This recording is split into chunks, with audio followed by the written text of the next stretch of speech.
태평양 전쟁의 3대 전투 광기와 자멸의 기록구사 일생. 반성하지 않는 역사는 또다시 반복된다. 일본은 최근 러시아-우크라이나 전쟁 발발 이후 아베 신조 전 일본 총리가 핵무기 보유의 필요성을 주장하는 듯한 발언으로 논란에 휩싸였다. 일본 집권자민당은 현행 방위비를 약 5조 4천억엔에서 10조억엔으로 2배 가까이 확대하겠다는 방안을 거론하기도 했다. 일본은 이미 2012년 아베 정권 출범 이후 방위비 증강을 지속해왔으며 최근 북한의 핵미사일 위협, 중국과의 영토 분쟁 등을 내세워 방위력 강화의 당위성을 언급하는 목소리가 높아지고 있다.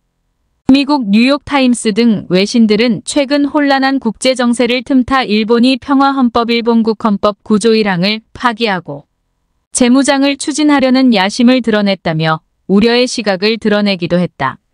한국을 비롯한 일본의 주변국들은 과거 방위력 강화를 통하여 전쟁을 일으켰던 제국주의 일본의 부활을 떠올리지 않을 수 없다. 6월 28일 방송된 TVN 벌거벗은 세계사에서는 일본 침몰, 자멸을 불러온 태평양 전쟁편을 통하여 일본의 과거의 현재를 조명했다. 일본 전문가인 박삼원 건국대 일어교육과 교수가 강연자로 나서서 태평양 전쟁의 대표적인 3대 전투진주만 공습, 미드웨이 해전, 오키나와 전투를 돌아보고 일본이 일으킨 전쟁이 20세기 세계사회까지 어떤 영향을 미쳤는지를 돌아봤다. 1941년 12월 7일 일본의 전격 기습으로 시작된 진주만 공습은 태평양 전쟁의 서막이었다. 일본은 1차 대전 직후 미국과 더불어 세계의 신흥 강대국으로 급부상했다. 일본은 1차 대전 당시 전쟁 물자 판매로 큰 이익을 남기면서 경제적 호황을 누렸다. 당시 막강한 해군력은 미국-영국-일본 같은 강대국들의 전유물이자 곧 국력의 상징이었다. 일본은 막대한 경제력을 바탕으로 88함대 프로젝트 등을 발표하며 미국을 견제하기 위한 해군력 증강에 나섰다. 이에 미국은 일본을 견제하기 위하여 1921-22년 워싱턴 회의를 개최하고 태평양과 동아시아 지역의 이해관계를 지닌 국가들을 불러들여 상호 영토 불가침과 해군력 군축, 중국에 대한 이해조정 등에 대한 협정을 맺는다. 특히 이 협정으로 해상력 3대 강국 중인 미국과 영국이 보유할 수 있는 전함의 규모는 52만 5천 톤, 일본은 31만 5천 톤으로 제한되는 553 규정이 채택됐다. 88함대 프로젝트가 무산된 일본은 국제사회에서의 고립을 우려하여 일단 워싱턴 체제를 받아들였다. 당시 일본에서는 평화를 위한 협정으로 인정하는 분위기도 있었지만 영향력이 큰 군부에서는 굴욕 외교라 반발했다.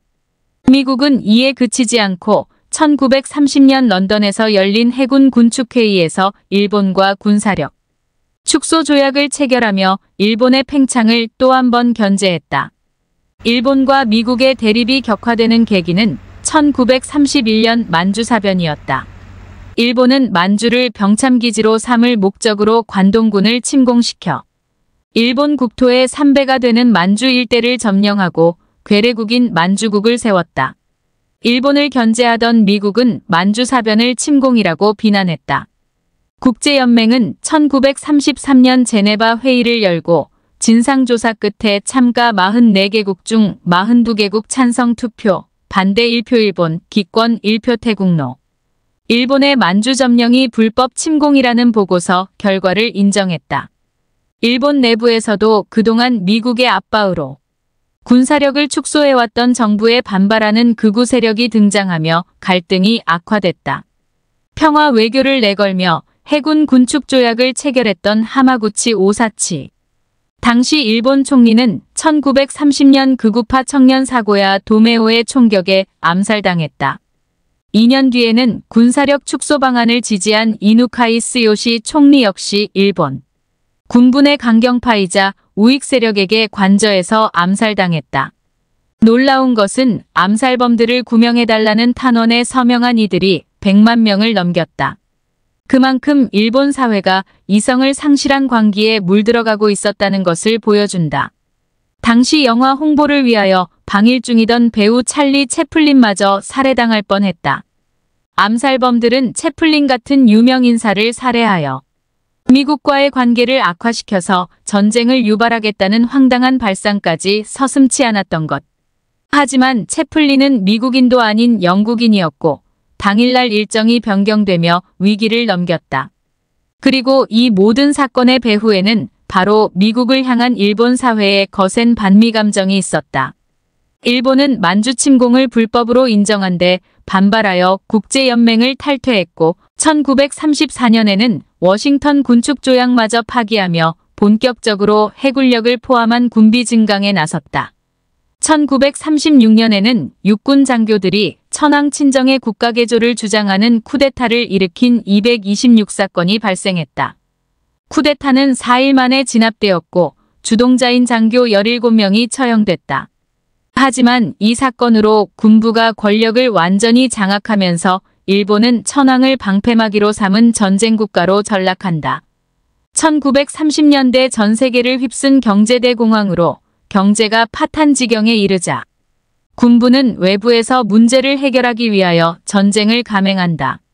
일본은 중일 전쟁을 일으켜 중국의 자원을 수탈하여 경제 위기를 극복하려고 했다. 1937년 중화민국의 수도 난징을 점령한 일본군은 중국군 포로와 난징 시민 수십만 명을 잔혹하게 학살하는 난징 대학살을 일으켜 전 세계를 경악하게 했다. 1940년경에는 만주와 베이징, 텐진 등을 비롯하여 중국의 핵심 지역과 도시들을 대거 점령하기도 했다. 하지만 중일 전쟁은 일본을 더 큰 수렁에 몰아넣었다. 중국의 거센 저항에 중일 전쟁이 길어지며 군수물자 확보에 어려움을 겪은 일본은 미국의 경제 제재와 외교적 압박에 직면했다. 일본은 석유와 철, 부품 등을 모두 미국으로부터의 수입에 의존하고 있었다. 여기에 미국이 미일 통상항해 조약을 폐기하겠다는 초강수를 두자 수출 의존도가 높은 일본은 수출 마이너스 수입의 길이 모두 막히고 큰 위기에 직면했다. 고립되어 가던 일본에게 판도를 바꿀 수 있는 절호의 기회가 찾아온 것은 2차 세계대전이었다. 유럽 열강들이 나치 독일과의 전쟁에 시선이 쏠린 틈에 일본은 태평양에 있는 열강들의 식민지를 노려서 프랑스령 인도차이나 등 동남아시아를 침공했다.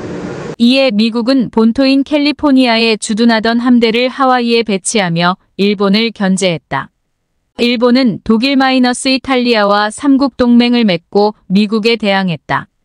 미국은 당시만 해도 2차 대전에 아직 참전하지는 않았으나 영국 등의 군수물자를 지원하고 있었기에 삼국은 미국을 언젠가 싸워야 할 숙적으로 인식하고 있었다. 태평양 지역의 패권을 노리던 일본은 독일과 이탈리아는 든든한 동맹을 등에 업고 본격적인 동남아시아 침공에 돌입한다. 미국은 일본의 모든 전쟁 물자와 석유의 수출을 금지하며 보복했다. 다만 이때까지만 해도 미국은 마지막 참전 카드만큼은 소극적이었다. 미국은 일본과 협상을 통하여 타국의 영토와 주권 존중, 내정 불간섭, 태평양의 현상 유지 등을 조건으로 내세우며 일본이 중국과 인도차이나에서 철수할 것을 요구했다. 일본은 이 모든 상황을 타개할 수 있는 유일한 방법은 전면전이라는 결론을 내렸다. 일본은 미 해군을 무력화시키기 위하여 진주만 공습을 치밀하게 준비했다. 또한 지금은 상상할 수 없는 일이지만 당시 언론에서는 군사기밀에 해당하는 미국 함대의 규모, 활동, 입추락 날짜까지 구체적으로 보도하고 있었기에 일본은 수월하게 미군의 동향을 파악할 수 있었다. 여기에 스파이들을 통하여 얻은 정보들을 통하여 일요일에 기습 공격을 가하는 것이 가장 효율적이라는 결론에 도달한다. 진주만 공습을 주도하는 인물은 일본 총리 도조 히데키 훗날, 어급 전범화 연합함대 사령장관 야마모토 이소로쿠였다. 미국과 일본의 국력 차이를 인식하고 있었던 야마모토는 태평양 함대가 있는 미국의 급소, 진주만을 빠르게 공격하여 승기를 잡고 미국을 협상 테이블로 이끌어내야 한다는 전략을 세웠다. 일본은 비밀리에 군을 이동시켜 9일 만에 하와이 공격 가능 거리에 접근했다. 미국도 일본의 수상한 움직임을 어느 정도 파악은 하고 있었지만 미국의 식민지 필리핀 정도를 예상했고 진주만 공습은 미군이 예상한 상상 밖의 범위에 있었다. 루스벨트 대통령의 신임을 얻었던 태평양 함대 사령관 허즈먼드 킴멜 제독도 일본의 공격을 받은 지역으로 바로 이동할 수 있도록 함대에 연료를 가득 채우고 항공기를 비행장 한가운데 모아놓도록 했는데 이는 결과적으로 진주만 공습 때 피해가 더 커지는 요인으로 작용했다. 진주만 공습에서 일본의 두 가지 핵심 목표는 태평양 함대의 완전한 무력화와 비행장 항공기 파괴였다.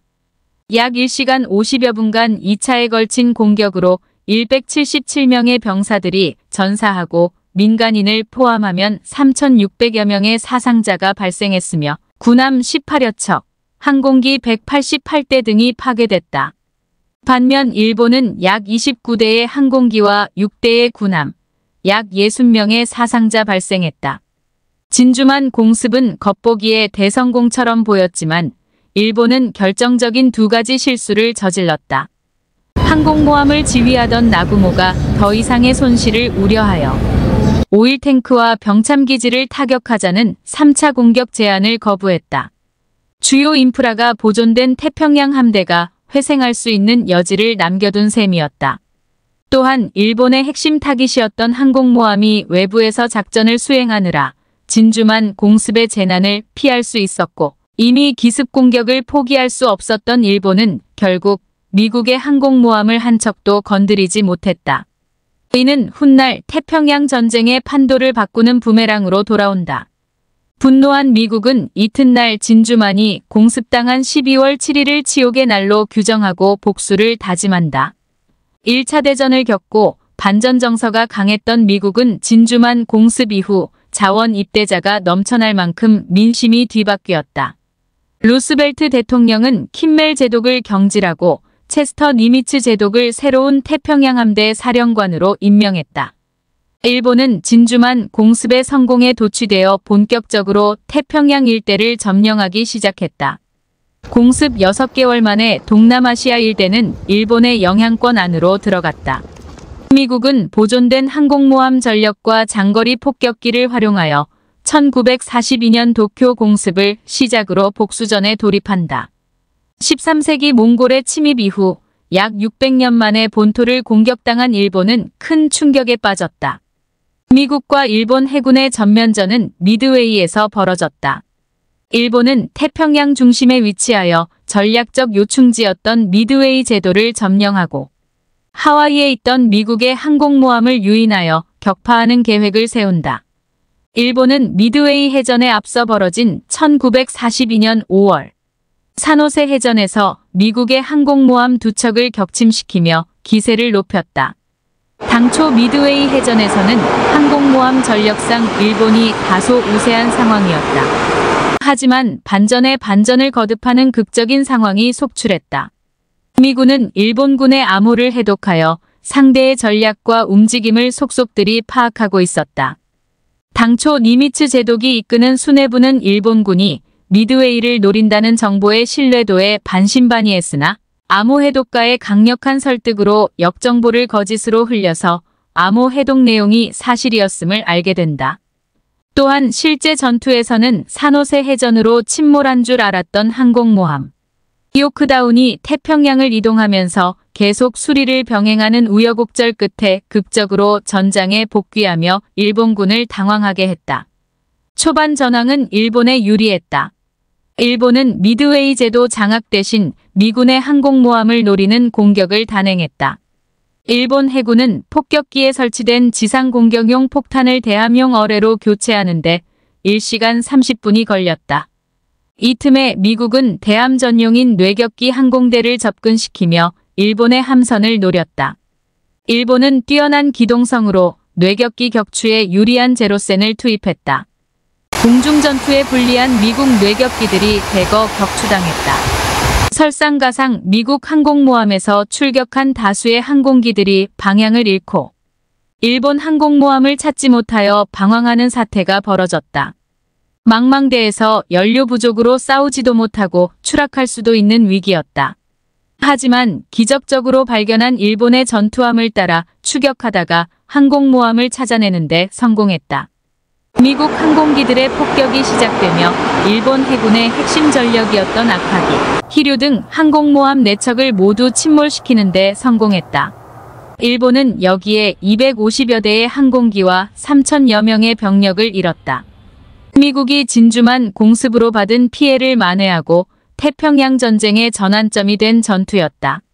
미국은 미드웨이 해전의 승리 이후 막대한 물자를 바탕으로 대규모 군수물자를 생산하며 차츰 전력에서 일본을 압도하게 됐다. 미군과 연합군은 1942년 과달카날 전투를 비롯하여 태평양 일대의 전투에서 잇따라 승리했고, 일본군은 결국 점령지를 모두 포기하고 본토로 철수해야 했다. 미군과 일본군의 마지막 격전지는 오키나와였다. 1945년 3월, 미국은 전쟁 종결을 위하여 일본의 본토를 공격하는 계획을 수립했고 보급기지를 확보하기 위하여 오키나와 공략을 시도했다. 오키나와 전투는 태평양 전쟁을 통틀어 가장 많은 희생자가 발생한 전투이기도 했다. 미군의 전력이 압도적으로 우세한 상황이었지만 일본군은 이른바 가미카제 자살 공격으로 강력하게 저항했다. 저항이 가장 극심했던 4월 6일에는 약 300여 대의 가미카제 항공기가 자살 공격을 위하여 출격했다는 기록이 있다. 전쟁사에서 이전에 보기 드문 극악무도한 전술로 미군도 5월 말까지 전투함 20여 척이 침몰하고 150여 척이 파괴되는 막대한 피해를 입었다. 일본은 육상전에서도 소년병들을 징집하여 철혈근황대라는 이름으로 최전선에 투입하는 만행을 저지르는가 하면 군인과 민간인 주민들을 섞여서 동굴에 숨어 게릴라전을 펼쳤다. 심지어 전선이 악화되자 오키나와 주민들에게 항복하지 못하도록 집단 자살령을 내리기도 했다. 일본군은 미군이 학살을 저지르고 다닌다는 소문을 퍼뜨려서 공포감을 심어주는가 하면 자살을 거부하는 주민들을 오히려 수류탄으로 먼저 학살했다. 80여일에 걸친 소모전으로 오키나와에서는 약 20여만 명에 가까운 사망자가 발생했다. 일본군은 6만 6천여 명, 미군은 1만 2천여 명이 전사했다. 오키나와 주민들이 14일 사망했는데 당시 오키나와에 징집된 조선인도 1만 명을 포함하여 약 12만에 가까운 무고한 이들이 목숨을 잃은 것으로 알려졌다. 오키나와는 태평양 전쟁에서 군인보다 민간인이 더 많은 죽은 최악의 전투로 회자된다. 결과적으로 이 전투는 대량 살상 무기의 사용을 앞당기는 나비 효과로도 이어졌다. 오키나와에서 일본의 광기 어린 저항을 확인한 트루먼 대통령은 미군의 희생을 최소화하기 위하여 히로시마와 나가사키의 원자폭탄 투하를 결정한다. 그제서야 일본은 결국 항복을 선언했고 승전국 미국의 주도로 평화헌법이 제정됐다. 평화헌법 구조에는 일본 국민은 전쟁과 무력에 의한 위협을 또는 무력 행사를 영구히 포기한다. 육해공군과 그 밖의 전력을 보유하지 않는다. 국가 교정권은 인정하지 않는다. 는 내용들이 포함되어 있다. 하지만 21세기 일본은 이러한 평화헌법을 깨고 다시 전쟁하는 나라로 회귀하려는 움직임을 보이고 있다. 2차 대전의 비극이 벌어졌던 오키나와에는 다시 미사일 부대가 배치되고 장거리 미사일 도입이 적극 검토되고 있다. 이러한 일본의 태도는 명분 없는 전쟁을 일으켜서 수많은 비극을 낳고도 제대로 된 과거 청산과 반성이 이루어지지 않은 그간의 역사와 닮아 있다. 알베르 카미는 평화는 싸울 가치가 있는 유일한 전투라는 어록을 남겼다. 올바른 역사란 지나간 역사를 반추하고 그 교훈을 제대로 마주할 때 한 발 더 나아갈 수 있음을 우리 모두가 기억해야 할 것이다.